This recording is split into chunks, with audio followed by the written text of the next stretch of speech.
हरे कृष्णा। मैं अड़ी बोलना। यस महाराज जी।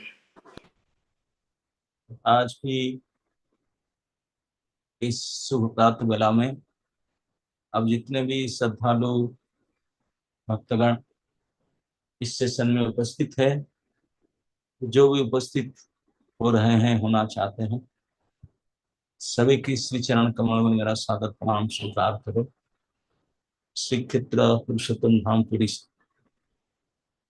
अंशा कल्पतरु हस्य कृपानां पावन।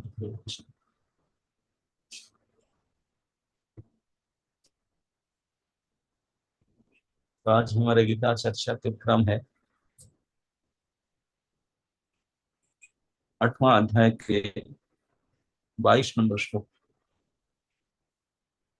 पुरुषः स पर पार्थ भक्त्या लभ्यस्तु अनन्यया यस्य अंतस्थानि भूतानि येन सर्वमिदं ततम्। भगवान जो सबसे महान है, अनन्य भक्ति द्वारा ही प्राप्त किए जा सकते हैं। यद्यपि वे अपने धाम में विराजमान रहते हैं, तो भी वे सर्वव्यापी हैं और उनमें सब कुछ स्थित है। प्रभुपाद कहते हैं, यहाँ यह स्पष्ट बताया गया है कि जिस परम धाम से फिर लौटना नहीं होता, वह परम पुरुष श्री कृष्ण का धाम है। ब्रह्म संहिता में इस परम धाम को आनंद चिन्मय रस कहा गया है, जो ऐसा स्थान है जहाँ सभी वस्तुएं परम आनंद से पूर्ण है। जितनी भी विविधता प्रकट होती है, वह सब इसी परमानंद का गुण है। वहाँ कुछ भी भौतिक नहीं है। वह विविधता भगवान के विस्तार के साथ ही विस्तृत होती जाती है, क्योंकि वहाँ की सारी अभिव्यक्ति और आसक्ति के कारण है। ये सबके 7वें अध्याय में बताया गया है। यहाँ तक इस भौतिक जगत का प्रश्न है, यद्यपि भगवान अपने धाम में ही सदैव रहते हैं, तो भी वे अपनी भौतिक शक्ति माया द्वारा सर्वव्याप्त है। इस प्रकार वे अपनी परा तथा पराशक्ति द्वारा सर्वत्र भौतिक तथा आध्यात्मिक दोनों ब्रह्मांड में उपस्थित रहते हैं। जस्यांत स्थानी का अर्थ है कि प्रत्येक वस्तु उनमें या उनकी परा या अपरा शक्ति में निहित है। इन्हीं दोनों शक्तियों के द्वारा भगवान सर्वव्यापी है। कृष्ण के परम धाम में या असंख्य वैकुंठ लोक में भक्ति के द्वारा ही प्रवेश संभव है, जैसा कि भक्त्या शब्द द्वारा सूचित होता है। किसी अन्य विधि से परम धाम की प्राप्ति संभव नहीं है। वेदों में भी परम धाम तथा भगवान के वर्णन मिलता है। एको वसी सर्वगः कृष्ण, उस धाम में केवल एक भगवान रहता है, जिसका नाम श्री कृष्ण है। वह अत्यंत दयालु विग्रह है और एक रूप में स्थित होकर ही वह अपने को लाखों श्वासों में विस्तृत कर सकता है। वेदों में भगवान की अपना उस शांत वृक्ष से उपमा उस शांत वृक्ष से दी गई है, जिसमें नाना प्रकार के फूल तथा फल लगे हैं और जिसकी पत्तियां निरंतर बदलती रहती है। वैकुंठ लोक की अधिकता करने वाले भगवान के श्वान चतुर्भुजी है और विभिन्न नामों से विख्यात है, जैसे पुरुषोत्तम, त्रिविक्रम, केशव, माधव, अनिरुद्ध, ऋषिकेश, शंकर्षण, प्रद्युम्न, श्रीधर, वासुदेव, दामोदर, जनार्दन, नारायण, वामन, उपनाम आदि।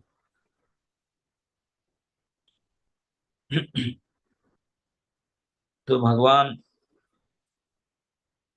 इस श्लोक में अपने धाम का और स्पष्टीकरण करते हैं। पिछले कई श्लोक में भगवान ने गति को प्राप्त करने के बारे में चर्चा कर रहे थे। पिछले श्लोक में तो भगवान कहे कि जीव का सर्वोच्च लाभ, इस मनुष्य शरीर प्राप्त करके अगर कोई सर्वोच्च लाभ प्राप्त करना चाहता है, तो उस परम धाम की प्राप्ति करना। इस परम धाम को कोई अक्षर कहते हैं, कोई अव्यक्त कहते हैं, कोई परागति कहते हैं। तो वो अलग अलग नहीं है। पिछले श्लोक में भगवान को वो मेरा ही धाम है। मेरे धाम को लोग अन्य अन्य प्रकार से बोलते हैं, लेकिन वही परम धाम है जो नित्य शाश्वत है, आनंदमय है। और जीव का एक सर्वोच्च लाभ उसी को प्राप्त करना है, वही सबसे परम गति। तो इस बात को सुन करके अर्जुन ने सोचे कि जब सबसे बड़ी फायदा यही है तो उसको प्राप्त कैसे किया जा सकता है, how to get it, how to achieve it. तो भगवान उनके संशय को दूर करने के लिए आज के श्लोक में कहते हैं कि अर्जुन, ये जो नित्य परम धाम जो मेरा धाम है, जहां पर मैं ही एक परम पुरुष परम भोक्ता के रूप में हूँ और कोई नहीं हूँ, इस धाम को प्राप्ति का उपाय केवल मेरी अनन्य भक्ति ही है। मेरे अनन्य भक्ति के अलावा और कोई उपाय नहीं है इसे प्राप्त करने का। तो भगवान ने इस श्लोक में दो महत्वपूर्ण बात कहे। सबसे पहले पुरुषः स पर पार्थ भक्त्या लभ्यस्तु अनन्यया। पहली लाइन, पुरुषः सह परः, वो परम धाम में जो पुरुष रहता है, परम पुरुष, वो भगवान बोलते मैं ही सपुरुष अहम्। कृष्ण ही परम पुरुष है इस परम धाम में। और उसको प्राप्ति करने का उपाय जानना चाहते ना, भक्त्या लभ्यतु अनन्यया। यहाँ तू शब्द भगवान यूज किए हैं, भक्त्या लभ्यतु अनन्यया। मैं कल परसों आप लोग को बताया था कि तू शब्द या किंतु शब्द क्यों उपयोग किया जाता है सेंटेंस में। हम्म तू या बट या किंतु लगाने का मतलब हम जो प्रश्न कहते हैं उससे कुछ हट कर कोई अलग बात कहना चाहते हैं। तो भगवान कहते हैं कि ये संसार में जितने भी भोग है, जितने भी लोग है, जो आपके कामना है उसको पूरा करने के लिए जो जो उपाय आपने कर रहे हैं, हम्म कोई यज्ञ कर रहा है, कोई तप कर रहा है, कोई दान कर रहा है, कोई तीर्थाटन कर रहा है, कोई जो जो कुछ कर रहे हैं, ये सब के द्वारा ये मेरे परम धाम प्राप्त नहीं हो सकता। इसी के बोलते हैं फिर कैसे ना, ये सब करो लेकिन किंतु अनन्य भक्ति के अलावा उसको प्राप्त नहीं कर सकते। इसी बोले भक्त्या लभ्यस्तु अनन्यया। यहाँ भक्ति की आवश्यकता है और भक्ति के विशेषण होते अनन्य भक्ति के द्वारा ही मेरे धाम को प्राप्त किया जा सकता है। नहीं तो बाकी किसी के द्वारा ना, तो कोई वेद अध्ययन के द्वारा आप कुछ प्राप्त कर सकते हैं, वेद अध्ययन के द्वारा ज्ञान प्राप्त कर सकते हैं, तपस्या द्वारा इंद्रिय संयम और कोई भोग्य वस्तु प्राप्त शक्ति प्राप्त कर सकते हैं, यज्ञ आदि द्वारा स्वर्ग प्राप्त कर सकते हैं, और अनेक धन संपत्ति कई सारे आप जो समन प्राप्त करने के लिए करते हैं। लेकिन भगवान कहते हैं मेरे धाम को प्राप्त करने के लिए, लेकिन ये सब कुछ काम में नहीं आएगा। मेरे धाम को प्राप्त करने के लिए भक्ति आवश्यक, और वो भक्ति भी कैसा न, अनन्य भक्ति। अनन्य भक्ति सही है। तो अभी अनन्य भक्ति का क्या अर्थ है? अनन्य शब्द से दो शब्द मिला, अन और अन्य। अन शब्द का मतलब है नहीं, और अन्य शब्द का अर्थ है दूसरा, मतलब दूसरा नहीं। अनन्य न अन्य, अनन्य। भगवान कहते हैं कि भक्ति मेरा करना है तो मेरा ही करना है, और किसी का नहीं। और किसी का नहीं तो इसे कह सकते हैं ओके, नहीं आपका भी करेंगे, उनका भी करेंगे आपके साथ साथ। कोई गणेश जी, दुर्गा जी और शिव जी, उनको भी करेंगे, आपका भी करेंगे। भगवान बोले नो, ये भी नहीं हो सकता। किसके साथ नहीं, केवल ही, इसलिए ना अन्य, केवल श्री कृष्ण का भक्ति करना है, ना और किसी का करना, ना और उनके साथ और किसी का करना। जैसे समझिए कैसे, जैसे हम प्रसाद खाते हैं, मुख में डालते हैं। आप ये सोचो कि हमेशा मुख में क्यों डालते हैं, थोड़ा कान में नाक में डाल देते हैं, वही भोजन कर लें, वो तो गेट हो चुकी हो सकता क्या? नाक में कान में भोजन डालो, रोटी डाल सब्जी, नहीं हो सकता। पेट में डालने से आंख नाक कान हाथ सबको मिलता। लेकिन और किसी मार्ग में से नहीं जाएगा। आप बोलेंगे चलो नहीं पेट में भी डालेंगे थोड़ा बहुत, दूसरे दूसरे कान आंख में डालें, नहीं, वो भी समस्या हो जाएगा। आप कोई खाना खाते हैं, वो तो ध्यान देते हैं कि नाक में घुस ना जाए कुछ दाना, कुछ कान में घुस ना जाए, तो गड़बड़ समस्या खड़ा हो जाएगा, फिर ट्रीटमेंट हॉस्पिटल जाना पड़ेगा। तो इस प्रकार भगवान कहते हैं कि अगर मेरे से सर्वोच्च प्राप्ति है, परम धाम है, सर्वोच्च लाभ है, उसको प्राप्ति करने के लिए केवल भगवान श्री कृष्ण का ही भजन भक्ति करना है, और किसी का नहीं। और ऐसा कोई नहीं कर सकते हैं कि उनके साथ साथ और किसी का भी करे, तो ये समस्या खड़ा है। तो इसलिए जिस प्रकार हमें भोजन पेट में डालते समय केवल ध्यान रखते हैं कि हम भोजन पेट में जाए और कहीं ना जाए की समस्या है, लेकिन इसी प्रकार ये समस्या से बचने के लिए केवल श्री भगवान कृष्ण की ही भक्ति करना है, और किसी का नहीं। तो इसे कहते हैं अनन्य भक्ति।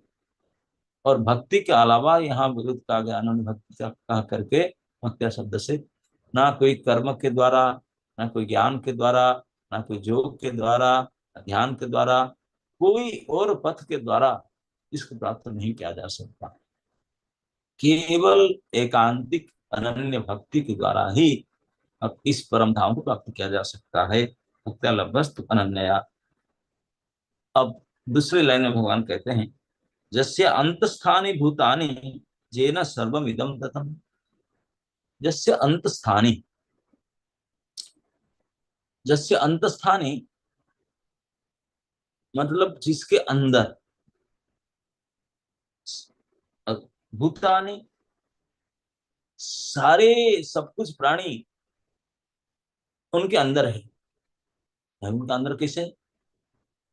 भाई जैसे कोई अ, गर्भवती महिला के पेट में एक शिशु रहता है, तो क्या अंदर रहे बोलेंगे, वो जो खाती है उसको भी खाना मिलता है, उनके पोषण से उनका पोषण होता है। ठीक इसी प्रकार हम जानेंगे कि भगवान के पोषण से संसार की समस्त प्राणी समस्त देवता सब कुछ पोषित हो जाता है। अगर आप जैसे पेड़ के जड़ में पानी देने से पेड़ की फल फूल पत्ते शाखा टहना एवरीथिंग गट नरिश्ड सिंचाई हो जाता है। ठीक इसी प्रकार संपूर्ण जगत के जड़ है भगवान। अगर भगवान को हम सेवा करते हैं, प्रसन्न करते हैं, तो ऐसा कोई प्राणी संसार में नहीं रह जाएगा जो प्रसन्न ना होगा। एक प्रसंग में हम देखते हैं, महाभारत में आता है, 60,000 शिष्यों को लेकर के दुर्वासा जी गए थे, तो दुर्योधन ने उनको फंसा और मांग लिया, तो उन्हें गए। और शाम के समय बोला था ऐसा करना कि शाम के समय दिन भर बिजी रहता है। जब वो खा पी चुके थे, शाम के समय 5 साढ़े 5 बजे पहुंचे, केवल 60,000 शिष्यों को लेकर के, तो बोले हम भूखे हैं भोजन खाएंगे। अरे उनका तो अक्षय पात्र जो पूरा धो धा कर रख चुके थे। युधिष्ठिर महाराज दुर्वासा जैसे ऋषि ब्राह्मण, और उनको मना नहीं कर पाए, बोले ओके ओके। बोले मैं जा रहा हूँ संध्या स्नान करके आता हूँ, और भोजन रेडी करके रखो। तो उन्होंने बुलाए अपनी पत्नी द्रौपदी को, बोले आ गए मेहमान। बोले कितने लोग हैं? ना केवल 60,000 है। बोले अच्छा इतने कम लोग हैं, लेकिन कुछ तो है ही नहीं ना, अभी दुकान पर वन में रहते थे, ना दुकान बाजार है कोई मंगा लेंगे सामान। न बोले अक्षय पात्र तो धो चुका हूँ खा भी चुका हूँ, कुछ भी नहीं है। अब बोले कि अरे ये तो गए स्नान करने के लिए, अभी आएंगे भोजन चाहिए कुछ तो करो। अब माँ द्रौपदी बड़ी चिंतित हो गई। इसी विषम स्थिति में पढ़ करके उन्हें भगवान को प्रार्थना की। भगवान अनन्य भाव से, अनन्य भाव से, और कोई उपाय नहीं था, हेल्पलेस होपलेस होकर भगवान की स्मरण की। तो भगवान की सखी उनके स्मरण की, तो भगवान तुरंत आ गए। आकर पूछे व्हाट हैपेंड, क्या समस्या क्या है? ना ये समस्या क्या है, गए नहाने के अभी आएंगे भोजन करेंगे, और घर में कुछ भी नहीं, कुछ भी दाना नहीं, क्या करो? बोले क्यों? अक्षय पात्र है ना, अक्षय पात्र खा पी कर बर्तन धो के रख चुका हूं। बोले अरे लाओ कुछ ना होगा। बोले नहीं कुछ नहीं, साफ। बोले लाओ तो सही। और ला कर कहीं साग के पत्ता, एक पत्ता कहीं चिपक गया था कोने में, कहीं कोने में चिपक गया था दुल्हन। तो भगवान ने उसको देख लिए, क्योंकि सर्वव्यापी है, उनको दिखाई पड़ता है। आप बोलेंगे हम तो नहीं देखे, माँ द्रौपदी देखने, देखा नहीं, कोई नहीं देख सकते हैं, इतना कहाँ छिप कर कोई कोने में बैठ। लेकिन भगवान तो सब जगह है ना, सर्वव्यापी है। इसी श्लोक में सर्वम इदम, कोई ऐसा स्थान नहीं, कोई ऐसा समय नहीं, कोई ऐसा वस्तु नहीं, कोई ऐसा व्यक्ति नहीं जहां पर भगवान नहीं। हर समय, हर जगह पर, हर चीज में, हर प्राणी में भगवान है। तो इसलिए बर्तन में भी भगवान थे, व्याप्त थे बर्तन में। और वो साग भी भगवान ही है। वो जानते हैं बर्तन में मैं कहाँ पर हूँ, साग के रूप में। तुरंत बोले ही देखो यहाँ है। तो खरच करे उठा करके आ, सर्वे भवन्तु सुखिनः पूर्ण भवन, सब कह करके पाले साग पता। भगवान साग पता खा कर ढकार ले लिए, बोले सारे तृप्त हो जाए। बेचारे नहा रहे थे विमल कुंड में सारे, उनको सबके ढकार आया। सब डर रहे थे, अरे यार अड़ब देख रहा है भोजन का, तो कोई कम संख्या नहीं है, इतने अगर भोजन बनाएंगे फीस्ट हम नहीं खाएंगे, क्या होगा, बेकार जाए। तो सब डर रहे थे।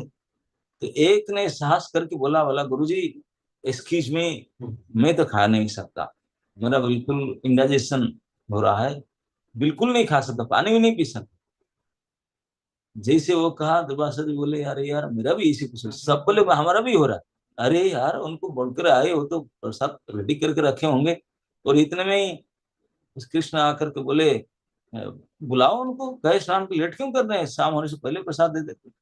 भीमसेन को भोजे थी विष्णु महाराज को, बुलाओ। भीमसेन आके बुलाए, आइए लेट हो रहा। उसकी आवाज सुन करके वो दुर्वासा जी बोले, भैया एक बार मैंने पंगा लिया था अम्बरीश अम्बरीश के साथ, अभी तक हमारा पीठ जला हुआ है। अब ये दोबारा बड़े भक्त है, पता नहीं, हम कहा नहीं सकते, प्रसाद बेकार होगा, चलो भाग जाओ। सब उठ करके गीला कपड़ा चेंज करने के लिए टाइम नहीं मिला, वही गीला गमछा पहनकर भागे जंगल में, जहां तहां गए पता ही नहीं, अंतर भोजन था ही नहीं। वापस आए, बोले कोई एक भी नहीं है। तो इस प्रकार जैसे अंतस्थानी भूतानी, ये कहने के लिए कह रहा था कि भगवान के अंदर सभी प्राणी हैं। भगवान एक बार तृप्त हो जाए, सारे प्राणी तृप्त हो ही जाएंगे। इसीलिए हमको ये समझ लेना चाहिए, अगर हम किसी भी उपाय से भगवान को प्रसन्न करने के लिए प्रयास करें, भगवान की भजन करें, उनको प्रसन्न करें, तो हम और कोई अलग प्रकार से दुर्गा जी को, शिव जी को, गणेश जी को, इनको उनको कुछ करना आवश्यकता नहीं। Everybody included with in him, सभी उनके अंदर है। उनको प्रसन्न करने से सारे अपने आप प्रसन्न हो जाए, कोई और अलग से प्रयास करने की जरूरत नहीं। कि ऐसा भी नहीं करना कि भगवान को करते करते उनको भी दे दूं, नहीं, कोई आवश्यकता नहीं। यही ही एकमात्र उपाय, केवल भगवान को सेवा करो, प्रसन्न करो। संसार में जितने प्राणी, जितने देवादेवी, जितने पेड़ पौधा, जितने जो कुछ है, सब कुशित हो जाएंगे, प्रसन्नचित प्रसन्न हो जाएंगे। यही है जैसे अंतस्थानी भूतान। हम क्योंकि भगवान के अंदर सब कुछ, कोई ऐसा नहीं है जैसे माता जी के भोजन करने पर शिशु को भी भोजन प्राप्त हो जाता है, इस प्रकार भगवान को भोजन करने से समग्र संसार एक बार, भगवान इसका इशारा देते ब्रजलीला में, जब माँ यशोदा छोटी बात थे कृष्ण, अभी 2 साल के थे। अब मिट्टी खा रहे थे करके कंप्लेन आया, यशोदा ने डांटा पकड़ करके, डांटा पकड़ कर, खूब मोर खोल मुंह खोल दे, क्योंकि भगवान बोले नहीं मिट्टी नहीं खाया, बोले सब बोलते नहीं, सब झूठ बोल रहे हैं। बोले अच्छा सब झूठ बोल रहे हैं। और ऊँ कर रहा था। माँ तो पता है, बोले ऊँ कर, मुंह खोल नहीं पा रहे, मुंह में मिट्टी होगा, खोल मुंह खोल। भगवान नहीं सोचे थे कि मुंह खोलने के लिए बोलेगा, छड़ी दिखा कर डांटा, बोले मुंह खोल मैं देखूं। भगवान बोले देख, मुंह देखना चाहते तो दिखा दिए। माँ यशोदा तो चकित हो गई, उनका सर दर्द हो गया देख करके। क्या, पूरे संसार भर के सारे समन, सारे प्राणी उसका अंदर देखने लगे, एवरीथिंग इज देयर। ये माँ यशोदा पागल हो गई, ये क्या मैं देख रहा हूँ, ये क्या हो गया।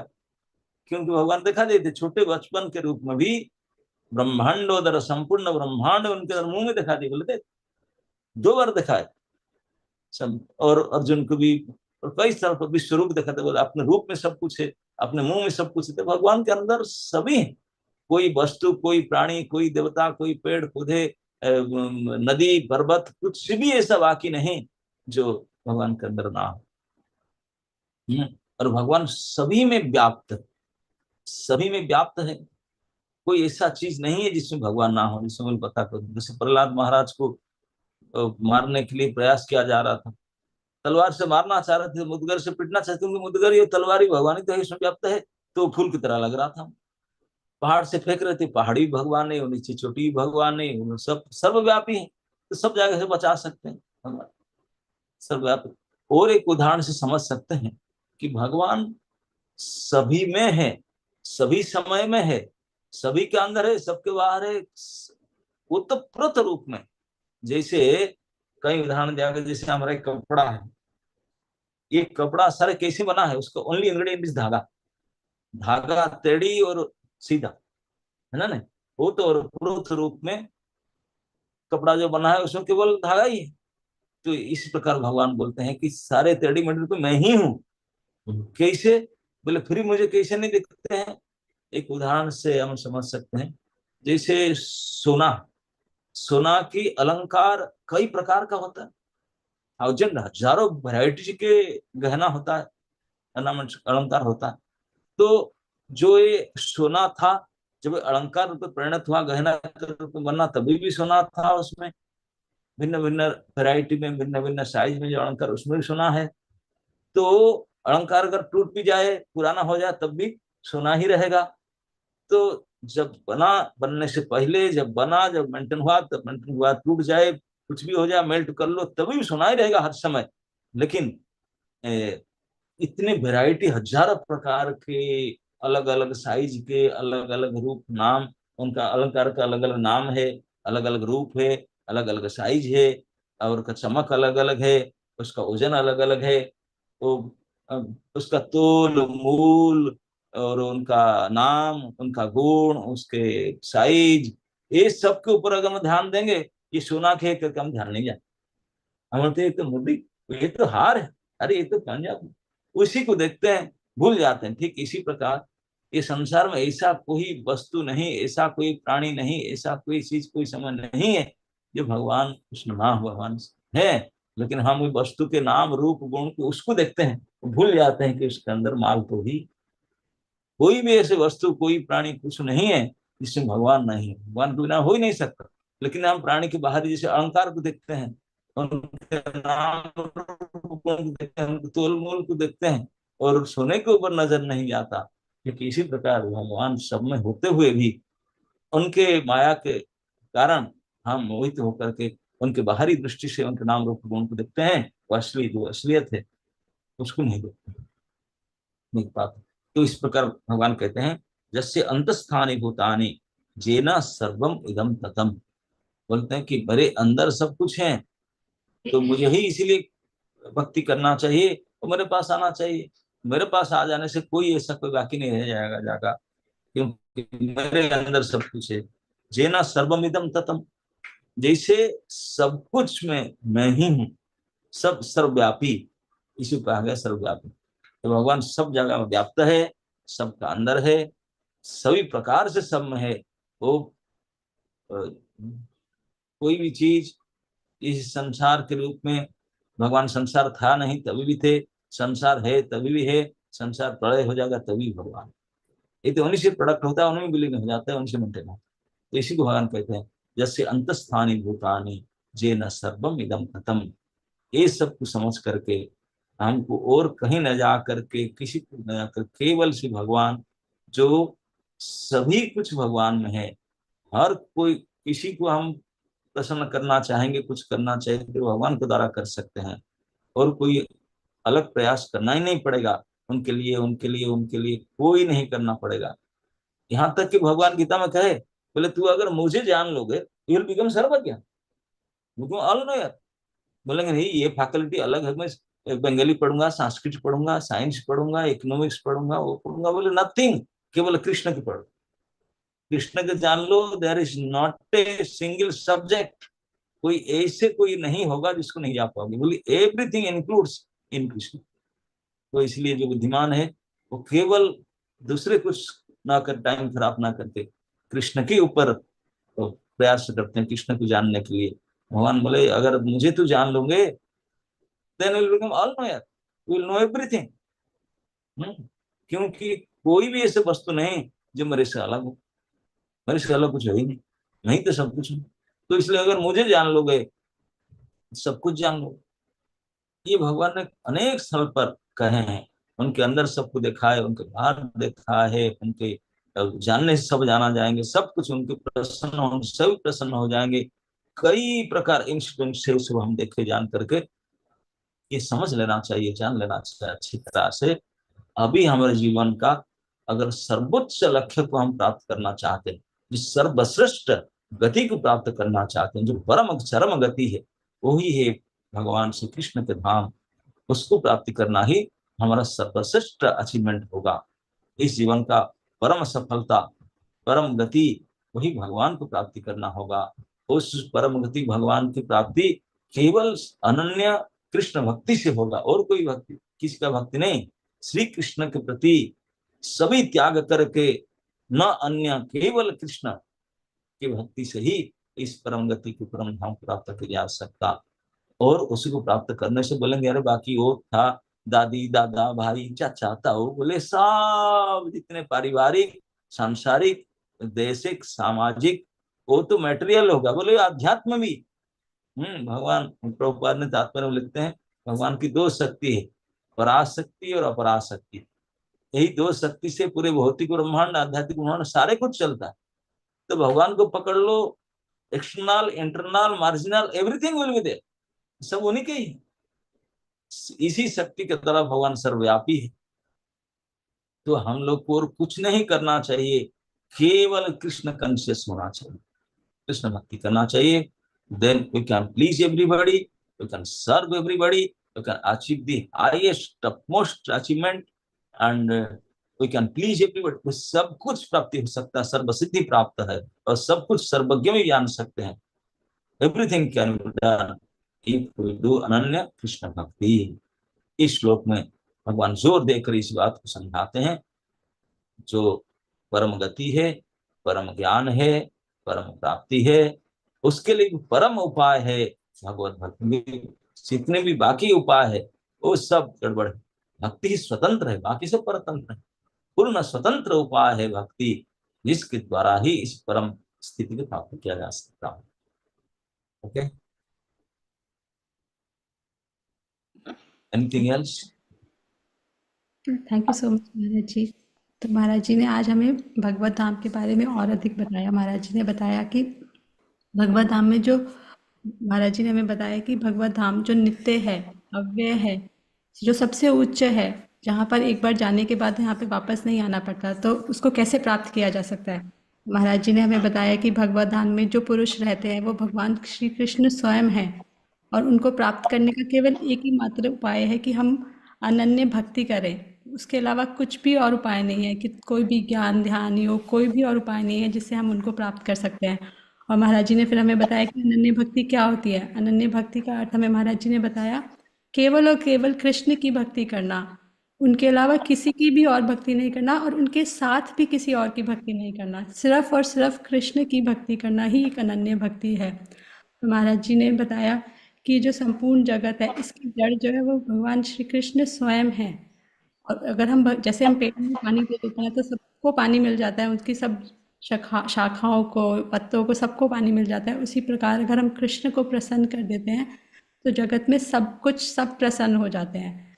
तो और सब कुछ, जो भी जगत में सब कुछ है, भगवान की ही परा और अपरा शक्ति है। तो महाराज जी, मुझ जैसा मूर्ख तो अपनी सीमित बुद्धि से, इस अशुद्ध हृदय से कुछ भी नहीं कर सकता, इस और भक्ति का अर्थ भी नहीं पता। केवल आपके चरणों में रह के आपके आदेशों का पालन करना ही हमारे लिए भक्ति है। यही इसी से समझ सकते हैं कि भक्ति कैसे कर सकते हैं, और आप ही हमें समझा सकते हैं कि भक्ति कैसे करनी है और कैसे हम कृष्ण अपने इस जीवन के परम लक्ष्य को प्राप्त कर सकते हैं। Thank you so much Maharaj जी, ये सब कुछ समझाने के लिए, बताने के लिए हर रोज़। हरे कृष्ण महाराज जी। So let us all express our deepest gratitude to Maharaj ji by chanting 3 times Hare Krishna Mahamantra. हरे कृष्णा कृष्णा कृष्णा हरे हरे, हरे राम राम राम हरे हरे। हरे कृष्णा कृष्णा कृष्णा हरे हरे, हरे राम राम हरे राम राम राम हरे हरे, हरे हरे कृष्णा कृष्णा कृष्णा कृष्ण कृष्ण हरे हरे, हरे हरे हरे राम राम राम राम हरे हरे। हरे। चलो नेक्स्ट भक्ति